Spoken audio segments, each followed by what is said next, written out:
Boa noite. Iremos dar continuidade aqui à nossa aula de Direito Empresarial. Essa que vai ser a última aula.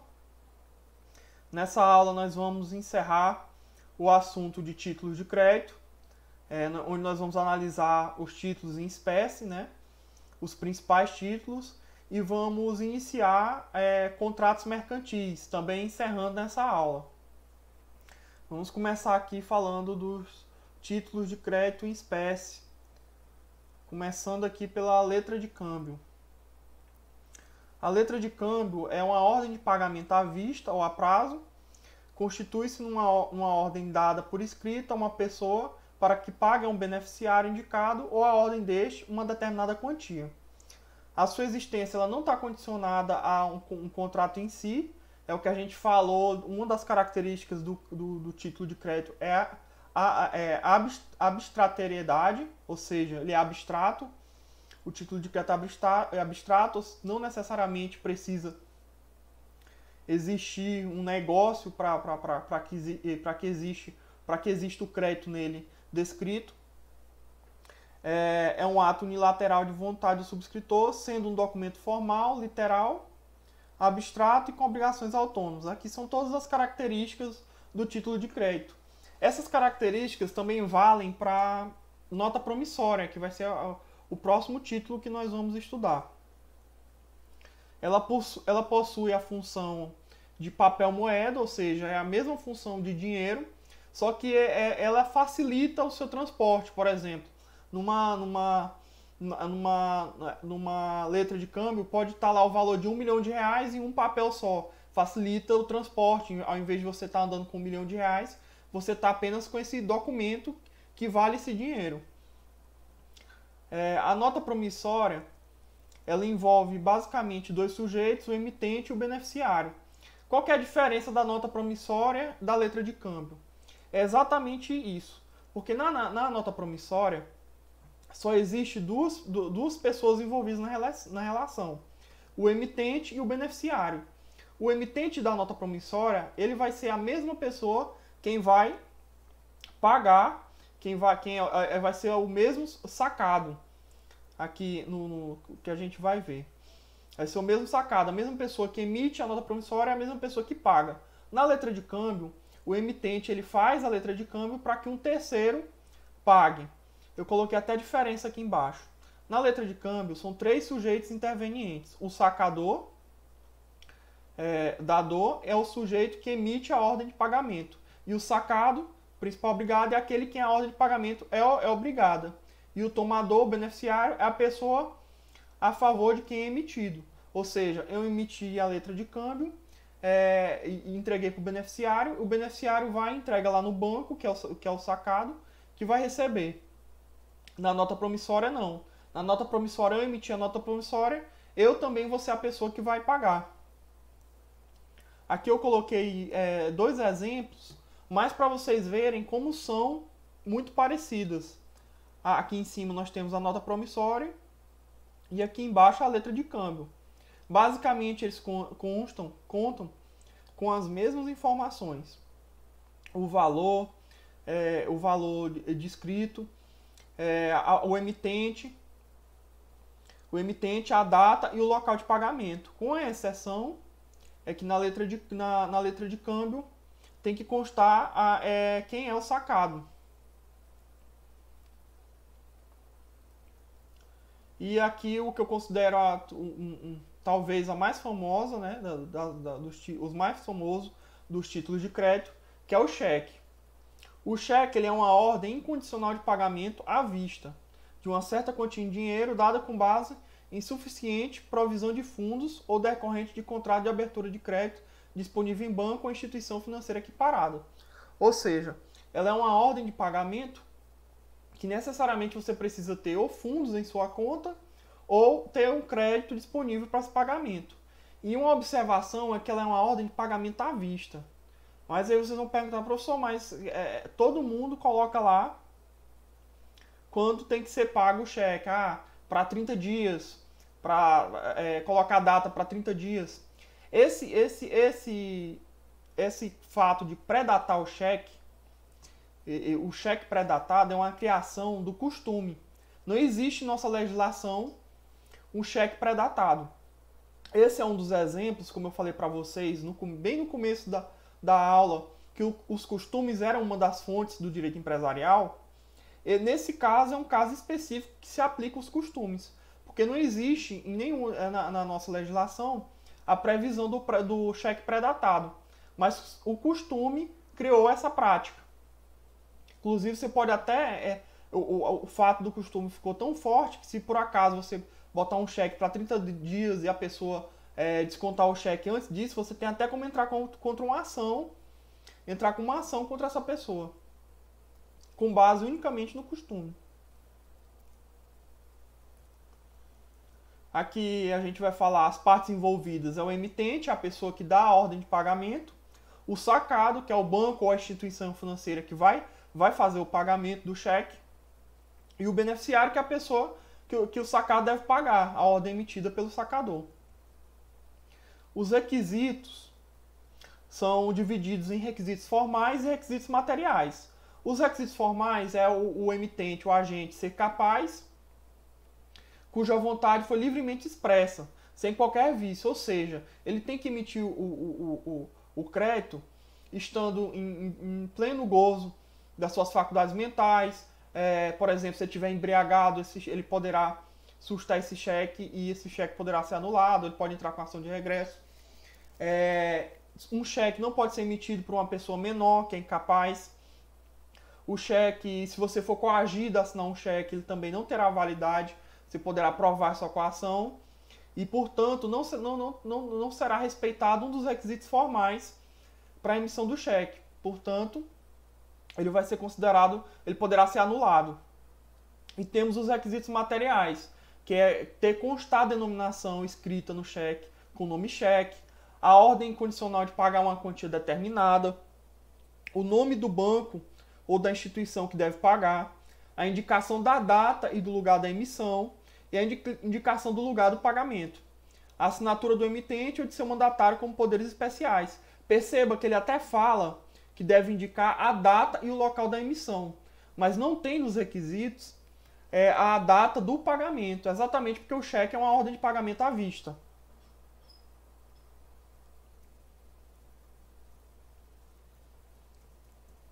Vamos falar aqui o cheque cruzado. O que é o cheque cruzado?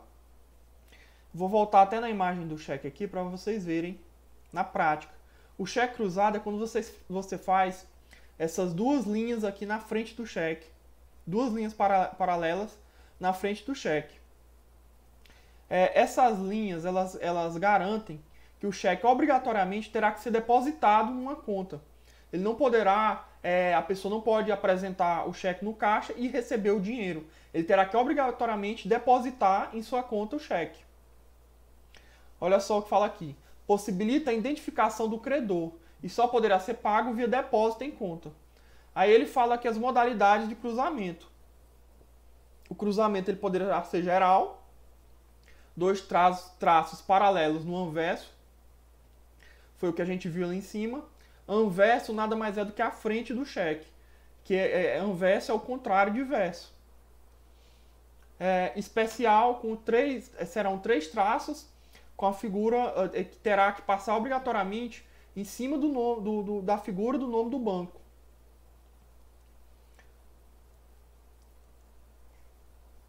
Cheque visado, que é aquele garantido pelo banco, sacado durante um curto período, e o cheque administrativo, que é aquele sacado pelo banco contra um de seus estabelecimentos. Todos aqui são modalidades de cheque. Vamos aqui passar para a duplicata. A duplicata ela é muito usada no meio mercantil. Por exemplo, eu tenho um comércio e um determinado fornecedor me vende um produto para que eu venda nesse comércio. Eu não pago esse valor à vista. Eu emito uma duplicata. Por exemplo, eu compro um lote aqui de tomate. Aí eu boto uma duplicata para 30 dias ou 40 dias, para que possa dar tempo de eu vender esse tomate e pagar o meu fornecedor. Ou então eu dou uma entrada e consta uma duplicata para 30 dias. Geralmente é usado nessa compra e venda comercial. A gente tem aqui um exemplo de duplicata.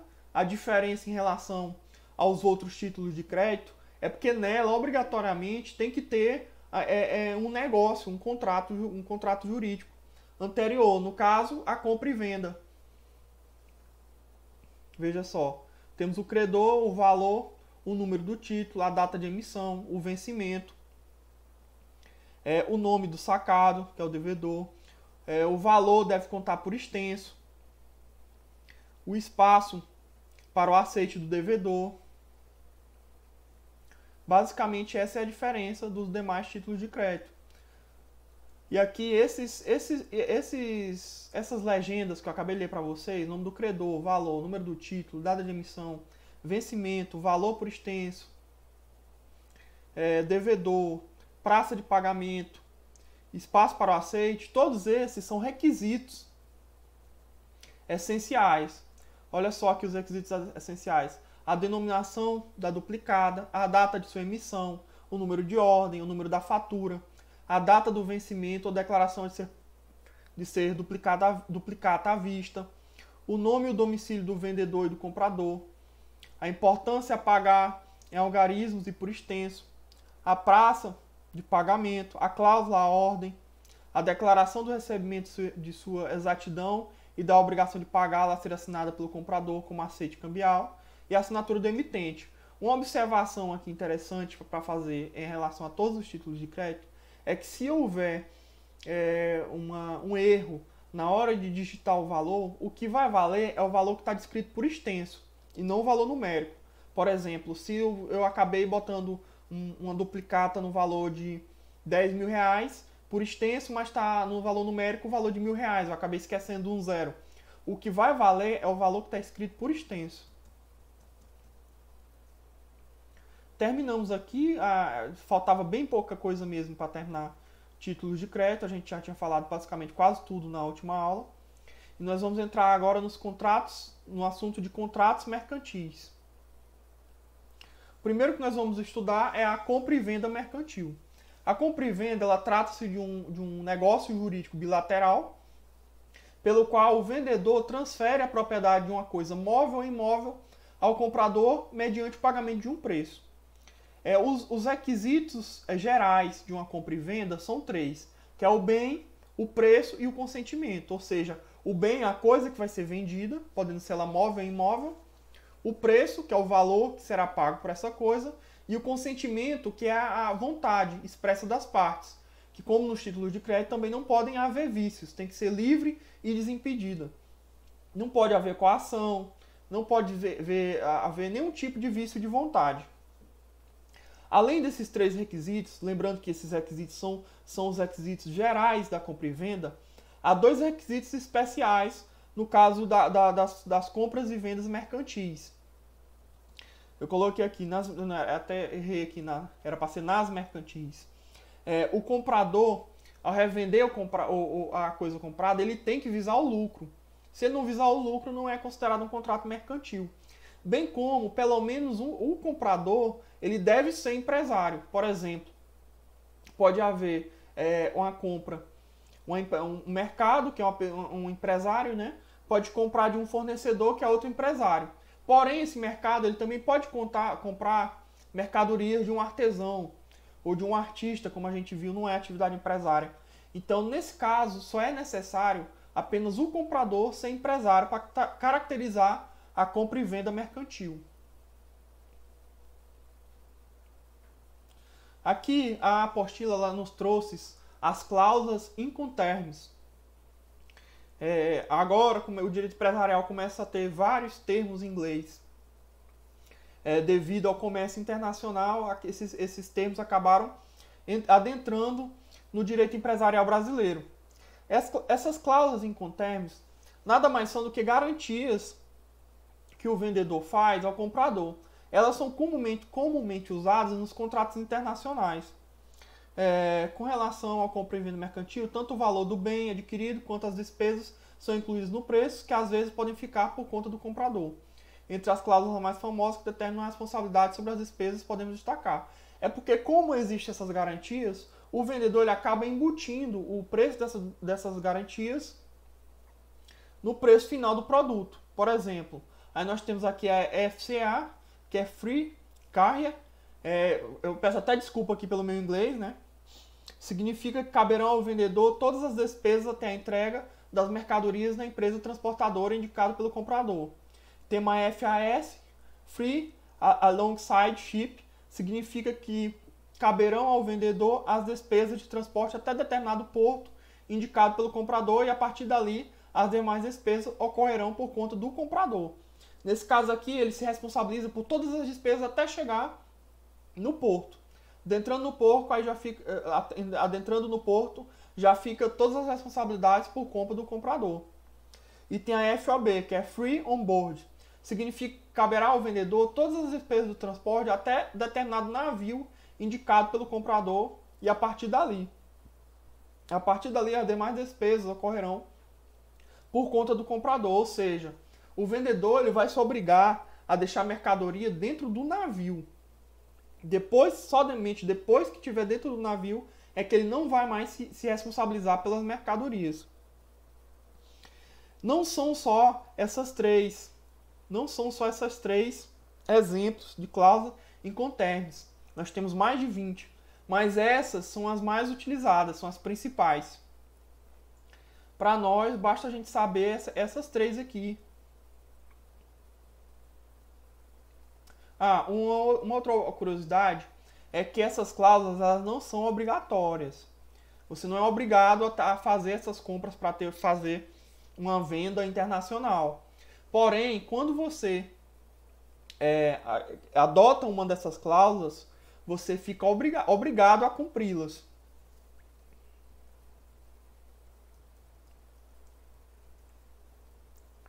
Locação comercial. Esse tema de locação comercial a gente já até viu na aula 6.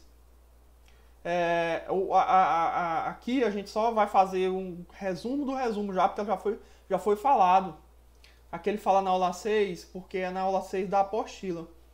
Mas se eu não me engano, ela foi na aula 2, que a gente viu na aula de vídeo 2, alocação comercial. Que ele fala do fato que deve ser locado para uma atividade empresarial. É basicamente isso. É um contrato de locação para atividade empresarial. E poderá ser sujeito à renovação de locação. Tudo isso nós já falamos lá na aula 2. Que é que fala da prioridade do locatário tem de renovar o seu contrato, porque já tá com o negócio estabelecido ali. Também como ele tem prioridade na compra do local, caso o locador queira vender. Vamos pular aqui. Mandato e comissão mercantil. O contrato de mandato mercantil ele é o contrato no qual o mandatário pratica os atos comerciais por ordem expressa e em nome do mandante, a título oneroso, sendo que a remuneração ocorre pela realização da atividade objeto do mandato.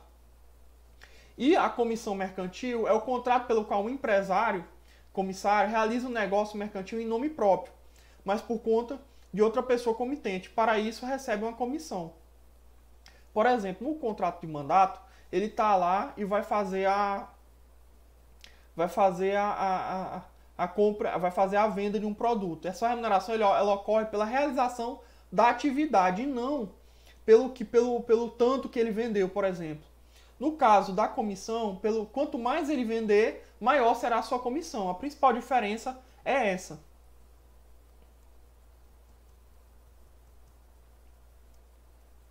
E vamos aqui para o contrato de representação comercial. O contrato de representação comercial é o contrato no qual o representante ele obtém os pedidos de compra e venda mercantis fabricados ou comercializados por outras pessoas. Por exemplo, eu sou representante comercial de uma determinada marca aqui em Parauapebas. E eu vendo os produtos, por exemplo, é muito comum ter esses representantes de colchão. Que ele chega até a sua casa, não, eu sou representante aqui do colchão de tal marca, representa a marca e tal, e ele é o representante nessa localidade. Uma das características é que ele fica responsável por uma localidade. É o contrato pelo qual um representante obtém pedidos de compra e venda de mercadorias fabricadas ou comercializadas por outras pessoas dentro de uma região delimitada. A representação tem por finalidade a intermediação do negócio, contudo, sempre aliada à possibilidade de poder o agente concluir o negócio, e o contrato é regulado pela Lei 4.886 de 65. Aí aqui eu coloquei o artigo 1º só para a gente saber o que fala essa lei.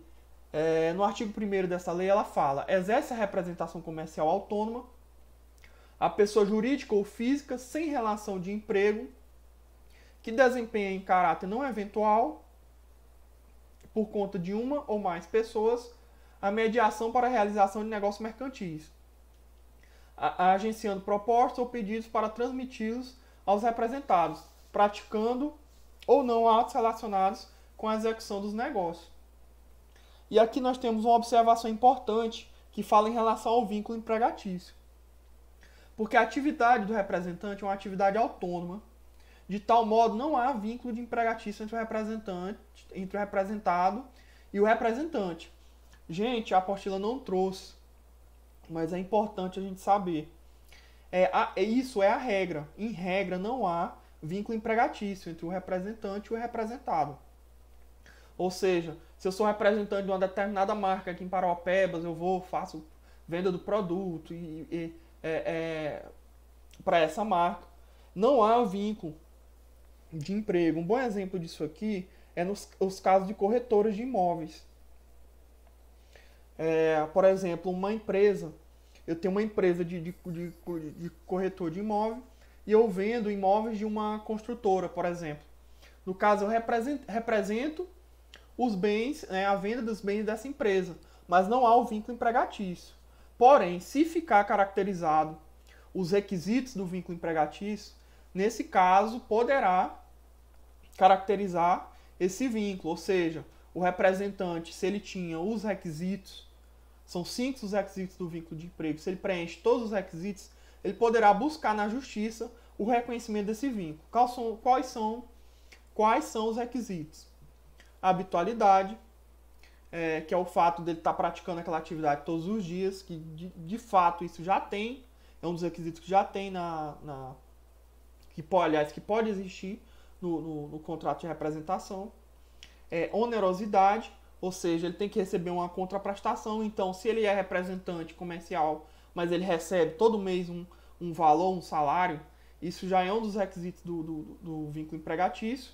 No caso, o próprio fato de ser pessoa física, se ele não for pessoa física, também descaracteriza esse vínculo. Mas, por exemplo, ele tem um CNPJ só para fraudar o contrato, mas obrigatoriamente só ele faz, que é outro requisito, né? A pessoalidade, se só ele faz e não se pode fazer substituir por outro, é um dos requisitos também do vínculo de emprego.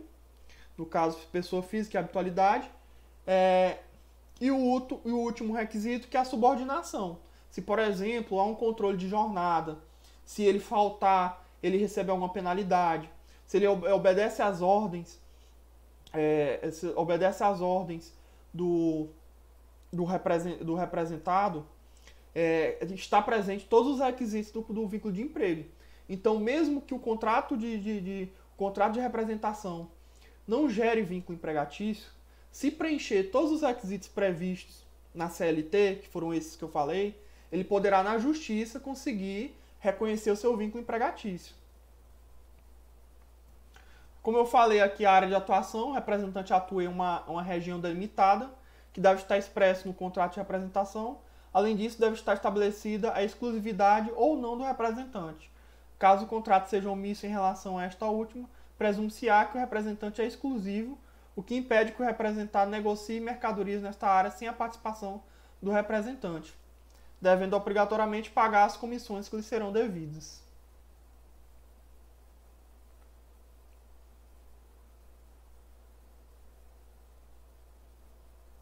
E aqui a cessação mercantil é o contrato pelo qual o concessionário se obriga a comercializar, com ou sem exclusividade, os produtos fabricados pelo concedente ou franqueador. Apenas foi regulamentada a concessão mercantil de veículos automotores terrestres. Não há exclusividade prevista expressamente, pois o franqueado não mantém individualização mercadológica. O contrato é regulado pela Lei nº 6.729 de 79. Gente, essa lei aqui ela é muito parecida com o de representação. Qual a diferença? Essa lei ela foi criada na década de 70, já como a gente viu aqui, já entrando para a década de 80, que foi quando começou a expansão das marcas aqui no Brasil, que começou a chegar Chevrolet, Ford, começaram a ter as concessionárias aqui no nosso país. Então, se viu a necessidade de fazer essa lei para regular esse tipo de mercado. Então, mesmo que o nome seja só concessão mercantil, essa lei ela regula unicamente a concessão mercantil de veículos automotores terrestres. Ou seja, se envolver avião, barco, nada disso entra nessa lei. Somente a concessão de mercantil de veículos automotores terrestres. É muito importante vocês prestarem bastante atenção nessa aula, porque tem muita coisa que é um detalhe que muda de um tipo de contrato para outro. Esse é um deles, a gente vai ver outros aqui no decorrer da aula.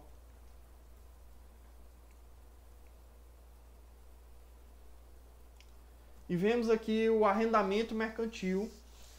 O arrendamento mercantil é bastante comum. Ele é um contrato mercantil complexo, já visto que sua natureza é resultante da fusão de outros contratos. Ou seja, ele é um contrato de locação, ele é com a fusão de um contrato de locação com um contrato de promessa de compra, de consignação de promessa de compra. Esse contrato ele é muito utilizado na compra de veículos. É o mesmo leasing, conhecido leasing, que é, por exemplo, a empresa, o empresário, ele pretende adquirir um veículo. Então, ele utiliza desse contrato para pagar como se fosse um aluguel mensal desse veículo, e ao final ele paga mais um valor, que é tipo uma garantia. E aí, no final do contrato, ele acaba adquirindo o bem. Considera-se que eu coloquei o artigo 1º da Lei 6.099 de 74, que é o que rege o contrato mercantil. Considera-se arrendamento mercantil a operação realizada entre pessoas jurídicas que tenham por objeto o arrendamento de bens adquiridos a terceiros pela arrendadora para fins de uso próprio da arrendatária e não atendam às especificações desta.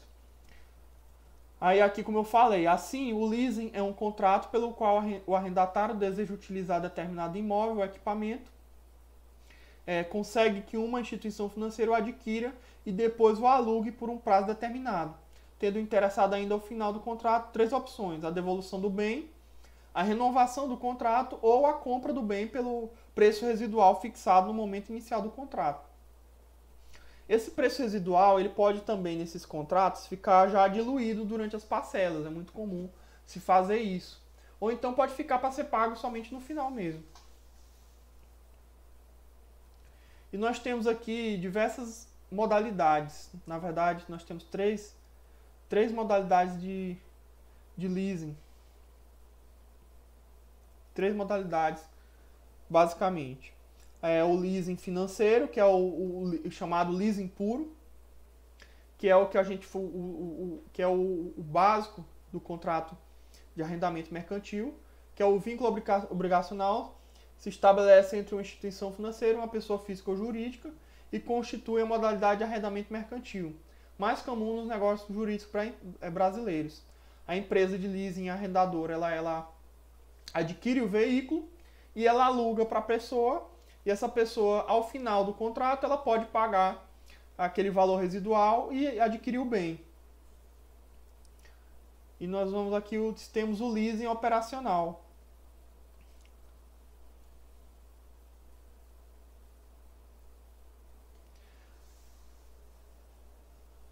Nesse aqui, o leasing operacional, a diferença é que o valor final da operação, ele tem que ser um valor maior, um valor mais expressivo. E além disso, além da locação, a arrendadora ela compromete-se a prestar um serviço de manutenção da coisa arrendada pelo período em que vigorar o contrato. Por exemplo, uma empresa ela pretende adquirir um trator. E esse trator ela opta pelo esse contrato de leasing operacional, em que a própria arrendadora vai prestar esse serviço de manutenção do veículo, entendeu? Deixa eu procurar outro exemplo aqui para falar para vocês. No caso de um condomínio, uma construtora ela faz um condomínio e no contrato de condomínio ela oferece essa possibilidade de leasing operacional, em que ao final a pessoa pode optar por comprar um imóvel e, além disso, ela garante uma manutenção durante a manutenção do imóvel durante o contrato, durante a vigência desse contrato. E aqui um contrato curioso, que é o leasing back. Constitui-se uma espécie de leasing no qual a empresa que detém a propriedade de um bem vende-o a uma outra empresa que o adquirindo arrenda-o à vendedora. Como é que é isso, professor? Não estou entendendo nada. Por exemplo, difícil, um pouco difícil para a gente compreender a princípio, mas não tem nada de difícil. Vou explicar aqui melhor para vocês. Por exemplo, eu tenho uma empresa e eu estou precisando de dinheiro para poder movimentar, para poder comprar mais insumos, para fazer um treinamento do profissional. Mas eu não tenho esse dinheiro em caixa. Mas eu tenho um imóvel que a minha empresa funciona. Por exemplo, eu tenho um comércio, um supermercado, por exemplo. Tem um supermercado e eu tenho um prédio. O prédio que o meu supermercado está avaliado no valor de R$1 milhão. Só que o meu negócio ele não é um negócio imobiliário. Meu negócio é vender fruta, verdura, enfim, mercearias em geral. Então, o que acontece? Eu faço um contrato de leasing com uma financeira, por exemplo, em que eu vendo esse prédio para essa financeira e, ao mesmo tempo, no mesmo contrato, eu me obrigo a alugar esse prédio. Ou seja, é bom para duas partes. Uma porque eu consigo dinheiro, né? O 1 milhão que eu estou precisando. E ao invés disso, para mim é muito melhor ter esse 1 milhão e pagar o aluguel, porque o lucro que eu vou conseguir com esse 1 milhão vai ser bem maior do que a porcentagem que eu pagaria de aluguel. Em regra, os contratos de aluguel são 1% do valor do imóvel mensal. E, além disso, é um bom negócio para o banco, porque ele investe no setor imobiliário e ainda garante o retorno imediato, né? Porque no mesmo contrato ele já está locando o imóvel. E além de locar o imóvel, ele tem a garantia de um contrato duradouro. Ou seja, ele vai alugar, no contrato ele estipula que vai ser alugado por anos, esse contrato de imóvel. Então é interessante para as duas partes. Temos aqui para finalizar a obrigação do arrendador e a obrigação do arrendatário. A obrigação do arrendador é a aquisição dos bens a serem arrendados, ou seja, ele vai adquirir o bem para arrendar para o arrendatário, bem como a entrega destes ao interessado para o seu uso e gozo. Aceitar a opção de arrendatário ao final do contrato, ou seja, renovar o contrato, receber o bem restituído ou ainda vender o bem mediante o pagamento do preço residual. E a obrigação do arrendatário, pagar as prestações. A obrigação do arrendatário é pagar as prestações de maneira que foi ajustado, manter os bens arrendados e, ao final do contrato, se não quiser comprá-los, suportar os encargos dos bens arrendados e pagar ao arrendador todas as prestações que completariam o cumprimento integral da obrigação de rescindir o contrato antes da data estipulada como vencimento. Basicamente, aqui é o arrendador comprar o bem, entregar o bem para o arrendatário, e o arrendatário, que vai usar o bem, pagar as prestações acordadas no contrato e, ao final, decidir se ele vai ficar com o bem ou se ele vai devolver o bem. Iremos iniciar aqui os contratos bancários.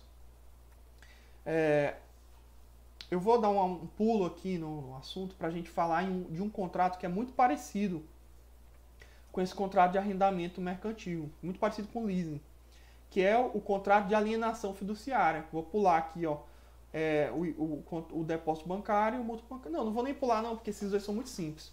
Os contratos bancários, nós vamos ter o depósito bancário e o mútuo bancário. O depósito bancário é o contrato mais comum que existe, que nada mais é do que o contrato que eu tenho com o banco de depositar o dinheiro lá e ele guardar esse dinheiro para mim e aí ser restituído na hora que eu precisar desse dinheiro.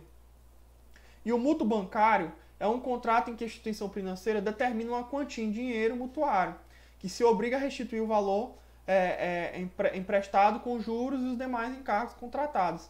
É o limite de crédito que fica lá no banco para mim utilizar. Esse que é o contrato de mútuo bancário. Pronto, agora a gente vai falar da alienação fiduciária, que como eu falei, é muito parecida com o leasing. A alienação fiduciária é o contrato atrelado ao mútuo, onde o mutuário fiduciário aliena a propriedade de um bem ao mutuante fiduciário. O fiduciário terá apenas a propriedade resolúvel e a posse indireta do bem em questão, enquanto o fiduciante terá a posse direta do bem. Esse tipo de contrato é regulado pelo Decreto-Lei 911 de 69. Quando o fiduciante não paga as parcelas do mútuo, o fiduciário poderá ingressar com a ação de busca e apreensão, podendo inclusive pleitear a concessão de liminar sem oitivo do fiduciante. Essa alienação fiduciária é o contrato mais comum utilizado quando você vai financiar um veículo. Por exemplo, eu vou comprar o veículo e esse veículo fica no meu nome, mas fica em garantia do pagamento do crédito. Por exemplo, se eu não pagar mais o crédito, o banco poderá entrar com a busca e apreensão desse bem. É o contrato. Acho que todos nós sabemos mais ou menos como funciona isso. A gente conhece alguém que já teve o carro que entrou em busca e apreensão e que o banco acabou pegando esse carro. O que acontece? Esse carro ele entra de garantia pela dívida e vai ser leiloado, vai pasta pública. Ou seja, se o valor da dívida é de 50 mil reais, eu financei 50 mil reais do meu carro e paguei 2 parcelas e não paguei mais, o banco entra com a ação de busca e apreensão. Quando você entra com a ação, ele pede já de forma liminar, ou seja, de forma antecipada, sem a outra parte ser ouvida, a busca e apreensão do veículo. E sempre é deferido pelo juízo. Se tiver tudo certinho no processo, as custas pagas, o juiz vai deferir e o seu bem o oficial de justiça vai lá, recolhe seu bem e esse bem vai para leilão. Se por acaso você já pagou mais a metade do bem ou quase o bem todo e esse bem vai para leilão e o dinheiro do bem dá para quitar a dívida e ainda sobra alguma coisa, teoricamente esse valor tem que ser devolvido para você. Mas eu confesso para vocês que eu nunca vi alguém receber esse valor. Mas pela lei, se sobrar alguma coisa, tem que ser devolvido. Qual a diferença, então, da alienação fiduciária e do contrato de leasing? A diferença é o seguinte: aqui na alienação fiduciária, o veículo ele pertence a você, mas ele está em garantia da dívida. Então, nesse caso, se você não pagar a dívida, o banco poderá entrar com a busca e apreensão. No caso do contrato de leasing, o bem ele pertence à financeira, por exemplo, pertence ao banco. No caso, o carro pertence ao banco e ele está como se estivesse alugado por você. Nesse caso, quando o banco, você deixou de pagar, o banco não vai entrar com uma ação de busca e apreensão. Ele vai entrar com a ação de reintegração de posse. Outra diferença também é que nesse caso não tem aquela garantia ao final para você pagar para poder adquirir o bem. No final dessa alienação, o carro já é seu e você só vai pedir a baixa dessa alienação. É basicamente somente essa a diferença. Os dois contratos são muito parecidos. Geralmente os bancos e as financeiras preferem essa alienação fiduciária por causa dessa prática aqui da busca e apreensão, que ela tende a ser mais célere.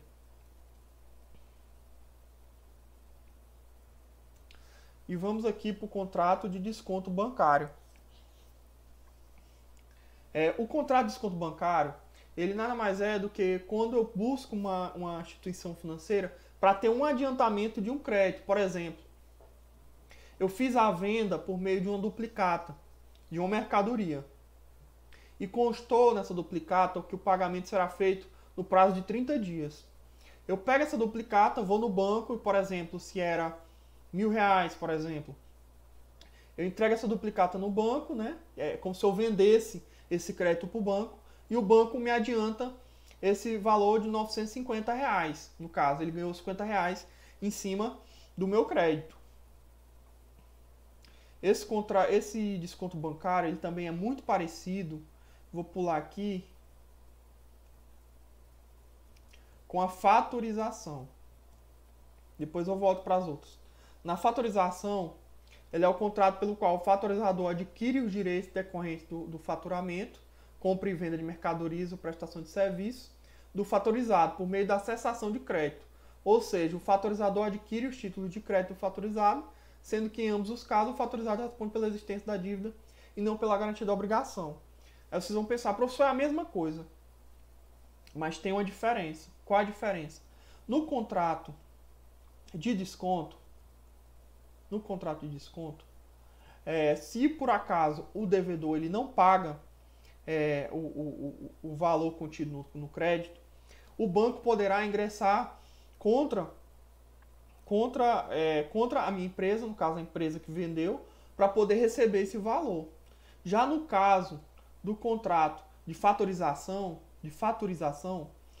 se o meu devedor não pagar, infelizmente o banco vai terminar arcando com esse prejuízo. Entenderam? Basicamente é essa a diferença. E a fatorização ela se divide ainda em duas modalidades, que é, lá vem o inglês de novo, Conventional Factoring e o Maturity Factoring. O Conventional Factoring ela é a forma convencional, como eu falei para vocês. O banco vai lá, se por exemplo o título de crédito é de R$ 1.000, ele adianta R$ 950 para mim e caso seja pago, ele vai ganhar R$ 50 em cima do meu valor, por exemplo. E o Maturity Factoring, a diferença é que o fatorizado ele apenas pagará o preço, ou seja, o banco só vai pagar o valor do crédito após ele receber. Aí você me pergunta, professor, mas qual é a vantagem de eu fazer isso? De eu pegar o meu título de crédito para receber com 30 dias, deixar no banco e receber com mesmo 30 dias perdendo uma porcentagem em cima? Qual é que é a vantagem de fazer essa modalidade? Bem, gente, a vantagem é que, por exemplo, a minha empresa, ela não tem, uma empresa pequena, ela não tem a capacidade de estar cobrando esses títulos de crédito. Então, é como se ela estivesse terceirizando a cobrança desses títulos de crédito. É uma forma dele garantir uma facilidade de cobrança desse título, porque nesse caso, isso é muito comum nessas empresas de cobrança de crédito. Então, basicamente, é isso, a diferença e as duas modalidades de fatorização. Contrato de fatorização. Também conhecido como contrato de fomento mercantil. Fomento mercantil. Vamos voltar aqui os que a gente não falou. Desconto bancário. A abertura de crédito. A abertura de crédito é o contrato pelo qual a instituição financeira disponibiliza ao correntista determinada quantia em dinheiro. É um limite à conta garantida para que ele possa utilizar. É bem literal aqui, né? A abertura de crédito, é o fornecimento de crédito ao empresário. E temos aqui o contrato de franquia. O contrato de franquia ele é o contrato pelo qual o franqueado ele cede, o franqueador cede ao franqueado o direito de uso da marca ou da patente, da tecnologia empregada, da distribuição com exclusividade total ou parcial dos produtos e serviços. O franqueador ele cede o know-how, a experiência que ele tem. Por exemplo, eu quero abrir aqui em Parauapebas a franquia do McDonald's, que ainda não tem. Nesse caso, a franqueadora ela vai fornecer tudo que é necessário para eu montar essa franquia, o treinamento do meu pessoal, o material publicitário. E em troca disso, eu pago uma porcentagem em cima do que eu vendo. Vamos ver aqui como é que está, exatamente como está na lei. A franquia empresarial é o sistema pelo qual um fornecedor cede ao franqueado o direito de uso de marcas ou de patentes associado ao direito de distribuição exclusiva ou semi-exclusiva de produtos ou serviços e, eventualmente, também ao direito de uso de tecnologia de implantação e administração de negócio ou sistema operacional desenvolvidas ou detidos pelo franqueador, mediante a remuneração direta ou indireta, sem que, no entanto, fique caracterizado um vínculo empregatício. Aqui também vejam que tem sempre uma preocupação em caracterizar o vínculo empregatício. Fatorização já falamos. E terminamos nossa aula por aqui. Bom, gente, eu passei a última atividade. Aí agora vai ser passada mais será uma prova, né? Acho que também, como a gente está nesse momento ainda de pandemia, também vai ser enviada para vocês e vai seguir da mesma forma que tem sido as atividades. Boa noite e bons estudos a todos.